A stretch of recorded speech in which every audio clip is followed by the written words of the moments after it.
Same as Ever, A Guide to What Never Changes by Morgan Housel. Picture this: 3 teenagers standing at the top of a snow-covered mountain in Lake Tahoe. It's February 21st, 2001, and a massive blizzard has just dumped 3 feet of heavy, wet snow across the slopes.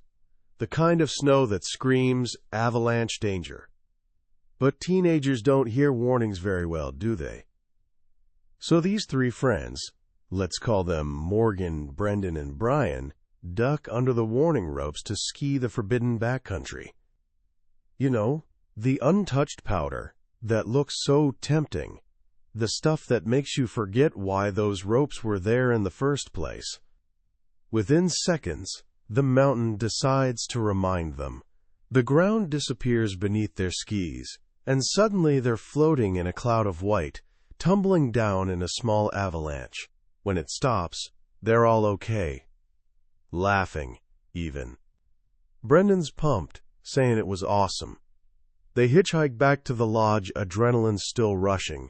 Brendan and Brian want to do it again, but Morgan, for reasons he still can't explain, says no. Not a gut feeling exactly. Not a careful calculation of the odds. Just no. Instead, he offers to drive around to the bottom of the mountain to pick them up. They agree and head back up. Morgan drives to the meeting spot and waits. 30 minutes pass. Then an hour. Deep down, he knows something's wrong. That night, search dogs find Brendan and Brian buried under 6 feet of snow, just 10 feet apart. Born 1 day apart, they died the same way. That young man who survived because of one random, inexplicable decision? That's Morgan Housel, the author we're diving into today. That moment taught him something profound. Life balances on the thinnest edge. The biggest moments that shape our existence often come down to pure, unpredictable chance. So here's the question. If the world is this random, if we can't see what's coming, what the hell can we actually count on? That's exactly what we're unpacking today. Housel wrote The Psychology of Money, which became a phenomenon and changed how millions think about wealth. With Same as Ever, he's asking an even deeper question. If we can never predict what will change, what if we built our lives around the things that never do? By the time we're done, you'll understand the mental framework that brilliant minds like Warren Buffett and Jeff Bezos use to see further than everyone else. It's not about predicting trends or catching the next big wave. It's about understanding the timeless patterns of human behavior. Because while history doesn't repeat, humans absolutely do, and once you see these patterns, you can't unsee them. Imagine sitting in a car with Warren Buffett. It's 2009, the economy's in ruins, businesses are closing everywhere, and you turn to him and ask, "Warren, how does the world ever recover from this?" Instead of launching into economic theory, he just asks you a simple question. What was the best-selling candy bar in 1962? You have no idea. Snickers, he says. And what's the best-selling candy bar today? You shrug. Snickers? That's it. End of conversation. What does a candy bar have to do with economic recovery? Everything, actually. While technology, politics, and markets change in completely unpredictable ways, the core of what drives human behavior, our cravings, our fears, what we want, stays exactly the same. We still love sugar, salt, and fat. That never changes. This is the heart of Same as Ever. Jeff Bezos once pointed out that people always ask him what's going to change in the next 10 years. But the better question, he says, is, what's not going to change? For Amazon, the answer's obvious. Customers will always want lower prices and faster shipping. So Bezos can invest billions in those things, confident they'll still matter a decade from now. That's the secret. Don't bet on what might change. Build your foundation on what's timeless. So what are these timeless truths? The first one Morgan learned on that tragic day on the mountain: the world is fragile, and the risks that matter are the ones you don't see coming. We're pretty good at predicting the future, except for the surprises, and the surprises are everything. Think about the biggest events in recent history: a global pandemic, financial meltdowns, political upheavals. Was any of it headline news the year before? Not even close. The biggest risks are always the things nobody's talking about, because if nobody's talking about them, nobody's prepared. Take Harry Houdini. The master escape artist could be chained up, thrown in a river, and escape every time because he planned for it. He was ready for every imaginable danger. But one day, a student walked up backstage and punched him in the stomach without warning. Houdini wasn't ready. He wasn't bracing like he did for his stunts. That unexpected punch ruptured his appendix, and within days, Harry Houdini was dead. He could survive every big risk he anticipated, but the small one he never saw coming killed him. This truth never changes. The biggest story of the next decade is something nobody's discussing today. So how do you prepare for something invisible? You don't try to predict it. You build margin into your life. In your finances, that means saving more than feels necessary. It should feel slightly excessive. In your career, it means constantly learning, knowing your industry could flip overnight. You're not preparing for a specific disaster. You're preparing for the reality that disasters will happen. You invest in preparedness, not prediction.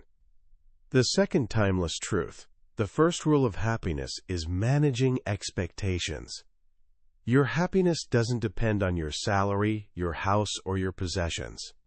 It depends on one thing: the gap between what you expect and what you get. Housel asks us to consider the 1950s. We have this nostalgic view of it as some golden age, when one income could support a family, buy a house, and live comfortably. But here are the actual facts. The median family income in 1955, adjusted for inflation, was about half what it is today. Houses were a third smaller, even though families were bigger. Workplace debts were 3 times higher. Food ate up twice as much of the budget. So why the nostalgia? Because in the 50s, the gap between rich and poor was smaller. Most people lived similarly to their neighbors. Your expectations stayed reasonable because you weren't bombarded with images of people living dramatically better lives. You weren't comparing your reality to someone's Instagram highlight reel. As a philosopher wrote 275 years ago, if you only wish to be happy, this could be easily accomplished. But we wish to be happier than other people, and this is always difficult, for we believe others to be happier than they are. The world isn't driven by greed. It's driven by envy. This dangerous truth never changes. Today's economy is brilliant at creating 3 things: wealth, ways to show off wealth, and intense envy of other people's wealth. Charlie Munger, Buffett's longtime partner, said happiness is simple. Keep your expectations low. Unrealistic expectations will make you miserable your entire life. It's a mental game you have to master. The goal isn't just improving your circumstances. It's managing your expectations as things improve. Otherwise, you're a hamster on a wheel, running faster but never getting anywhere. This brings us to another uncomfortable truth: wild minds. People who think about the world in unique ways you admire also think about the world in unique ways you won't like. We love celebrating genius. We see someone like Elon Musk taking on the auto industry and space exploration simultaneously, and we're amazed. But then we're confused when that same mindset leads to outrageous promises or ignoring social norms. Here's the thing: you can't separate them. They're 2 sides of the same coin. The personality that lets someone envision colonizing Mars is the same one that makes them indifferent to what's normal, or appropriate. Minds capable of incredible breakthroughs are often, by nature, abnormal. Consider John Boyd, perhaps history's greatest fighter pilot. He revolutionized aerial combat. His tactics manual is still used today. But he was also impossible, rude, disobedient, screaming at superiors. The Air Force needed his genius, but couldn't stand the man. His brilliance and his difficulty came from the same source, a mind that saw the world completely differently. Same with Steve Jobs, visionary and notoriously difficult. Isaac Newton, one of history's greatest minds, spent years devoted to alchemy and sorcery. We want the genius without the chaos, the innovation without the disruption. But that's not how it works. When choosing role models, you have to accept the whole package. As investor Naval Ravikant says, you can't cherry-pick aspects of someone's life you envy. You'd have to trade places completely, 24/7, with all their anxieties, flaws, and struggles. If you're not willing to do that, there's no point being jealous. This leads to a crucial point about how we process information. We think we want accuracy, but what we really crave is certainty. Imagine a CIA analyst telling the president there's a 60% chance a terrorist is in a compound. The president's first question will be, so yes or no? We live in a world of probabilities, but think in black and white. Were you right or wrong? This is why forecasters and pundits always have an audience, even when they're consistently wrong. Someone confident who promises to tell you what's coming offers powerful relief from the anxiety of uncertainty. Someone saying there's a 60% chance of recession might be more accurate, but they're not easing your anxiety. Someone declaring there will be a recession gives you something to hold on to, even if it's wrong. This craving for certainty makes us terrible with numbers, especially very large and very small ones. We hear about a once-in-a-100-year flood and think we're safe for 99 years. But it just means there's a 1% chance any given year. And when there are hundreds of different once-in-a-100-year events, pandemics, earthquakes, financial crises, political meltdowns, the odds that one happens in any given year are actually pretty high. The world breaks about once a decade. Always has, always will. It's not bad luck, it's math. There are countless things that can go wrong, so something is almost always going wrong somewhere. In our connected world, you'll hear about it instantly. This is why the world feels like it's falling apart, even when long-term measures show improvement. Our awareness used to be local. Now it's global. When your news feed covers the entire planet, the odds of seeing tragedy at any moment are 100%. So if we're bad with numbers and crave certainty, how do we make decisions? How are we persuaded? Another timeless truth: the best story wins. Not the best idea, not the most rational argument, the best story. A brilliant idea explained poorly goes nowhere. A mediocre idea told compellingly can start a revolution. Morgan Freeman could read a grocery list and move you to tears. We're not creatures of logic. We're creatures of emotion. A good story beats a cold statistic every time. Think about Martin Luther King Jr.'s "I Have a Dream" speech, one of history's most famous speeches. But most people don't know the best part wasn't scripted. He was halfway through his prepared remarks when gospel singer Mahalia Jackson, standing nearby, shouted, "Tell him about the dream, Martin." King pushed his notes aside, looked at 250,000 people, and improvised the entire "I have a dream" section. He abandoned his facts and figures and told a story instead. A story people could see and feel. A story that connected with millions of hearts and changed history. This is powerful, Every company's stock market valuation is just a number from today, multiplied by a story about tomorrow. If you want to persuade, inspire, or lead someone, you need more than facts. You need to tell them a story they want to believe. This reliance on stories over statistics explains why the world often behaves irrationally. Why do stock bubbles happen? Why do smart people get swept up in manias? Because the world is driven by forces you can't measure. You can't put human emotion, fear, greed, or tribal loyalty in a spreadsheet. As investor Jim Grant said, thinking the stock market is purely driven by earnings and interest rates forgets that people have quote quote quote quote quote quote quote quote quote quote quote quote quote quote quote mina exprida wis quote quote quote quote quote wis quote quote quote quote quote quote quote or defended Joseph Stalin and defended Joseph Stalin. Our decisions are guided by what Keynes called animal spirits, the stories we tell ourselves, the feelings in our gut, hopes and fears impossible to quantify, but more powerful than any number. This leads to one of history's most reliable cycles, what economist Hyman Minsky called the financial instability hypothesis. When things are stable, people become optimistic. When people are optimistic, they take more risk and more debt. When they take more risk and debt, the system becomes unstable.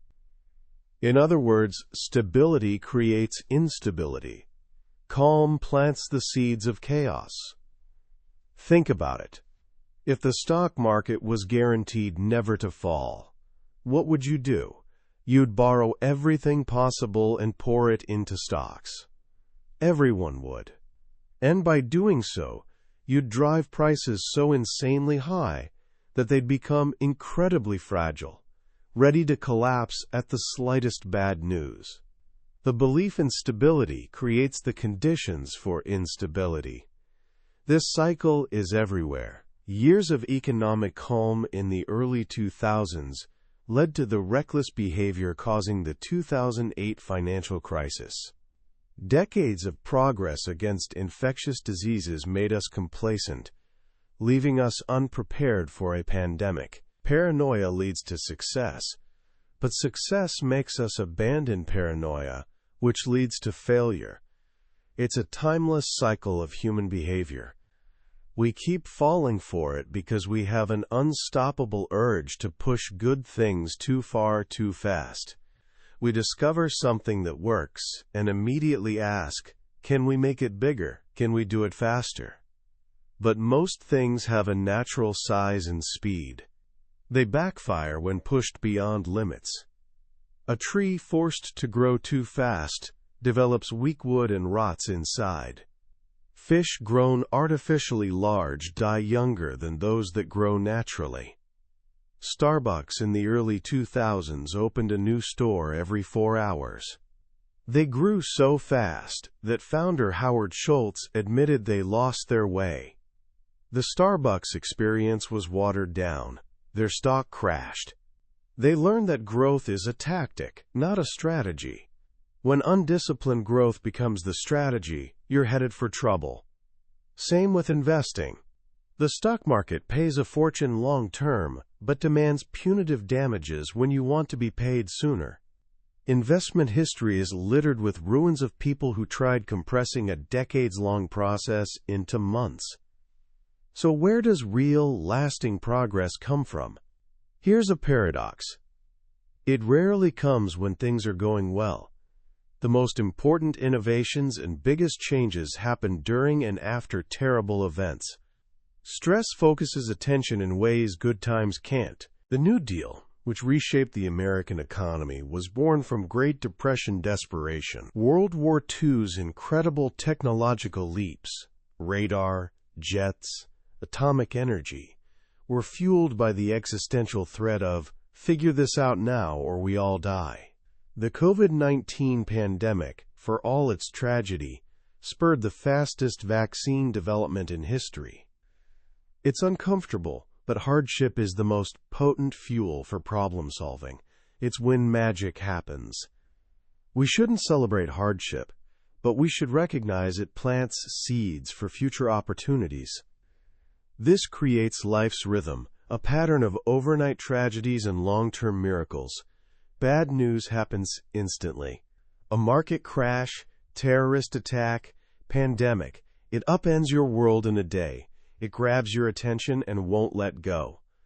But good news takes time. It comes from compounding, so slow you barely notice. Heart disease death rates have fallen 70% since the 1950s, saving millions of lives. But because it happened at 1.5% per year, nobody threw a parade. It's a miracle in slow motion, so we ignored it. The long run is usually pretty good, but the short run is a constant parade of setbacks and shocks. Understanding this helps balance optimism and pessimism. You save like a pessimist, knowing bad things will happen unexpectedly. But you invest like an optimist, trusting that long-term human ingenuity will solve problems and create growth. It's the Stockdale paradox, named after Admiral Jim Stockdale, a Vietnam POW. He said those who didn't make it were the optimists, the ones saying, "We'll be home by Christmas." When Christmas came and went, they died of broken hearts. You need unwavering faith you'll prevail in the end, while simultaneously confronting brutal current facts.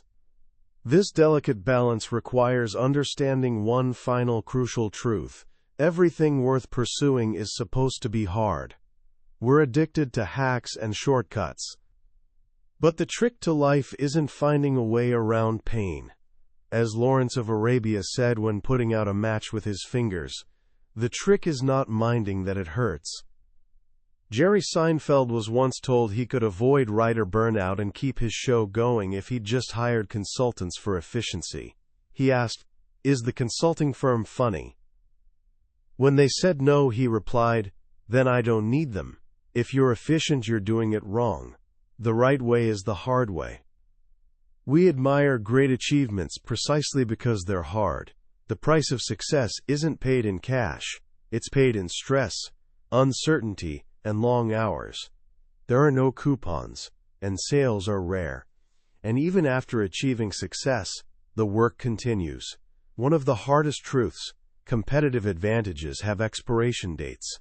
You have to keep running just to stay in place. Evolution teaches us this. The tendency for species to grow larger is counterbalanced by the tendency for extinction to kill off bigger species. Size is an advantage until it's not. Big animals are fragile. They need more food, can't hide, reproduce slowly. The most dominant creatures are often huge, but the most enduring are small. T-Rex is gone. Cockroaches remain. Companies are the same. Sears was once the Amazon of its day, the largest, most dominant retailer in the world.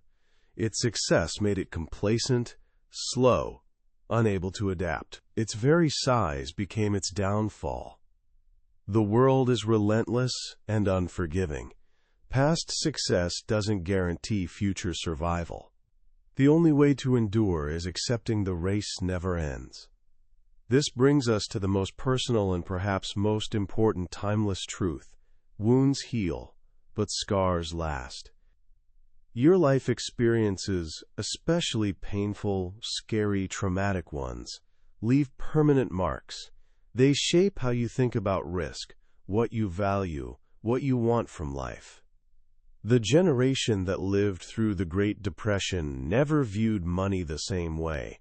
Even during the booming 50s, they craved security. They'd learned from bitter experience. This is the source of most disagreements. We're not really disagreeing about facts. We're people with different life experiences talking past each other. Someone who grew up poor will view risk and money fundamentally differently than someone raised wealthy. Someone who lived through war sees the world differently than someone who's only known peace. Instead of asking, "Why don't you agree with me?" ask something more powerful: What have you experienced that I haven't, that makes you believe what you do?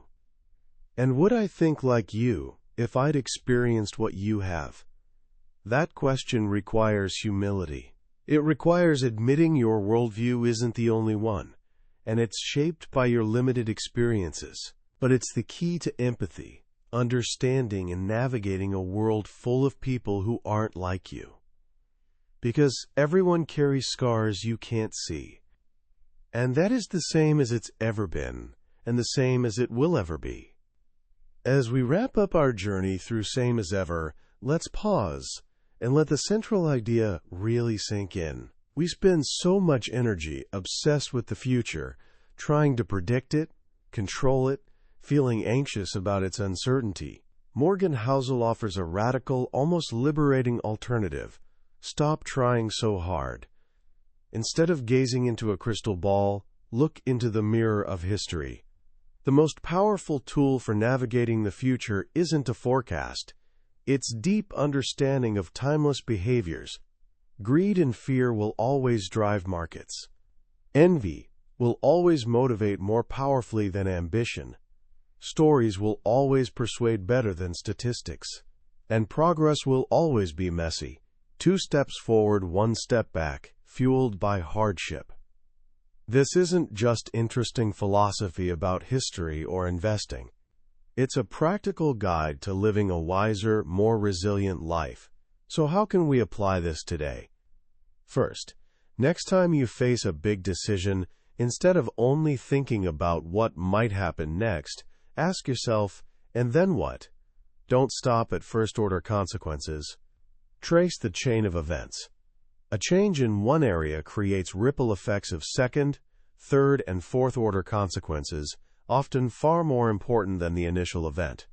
Thinking this way trains your mind to see the world as a complex, interconnected system, which is much closer to reality. Second, next time you're in a disagreement about politics, money, life choices, pause and ask yourself that powerful question. What has this person experienced that I haven't? This simple act transforms conflict into connection. It shifts you from judgment to curiosity, and it's the foundation of true empathy and understanding.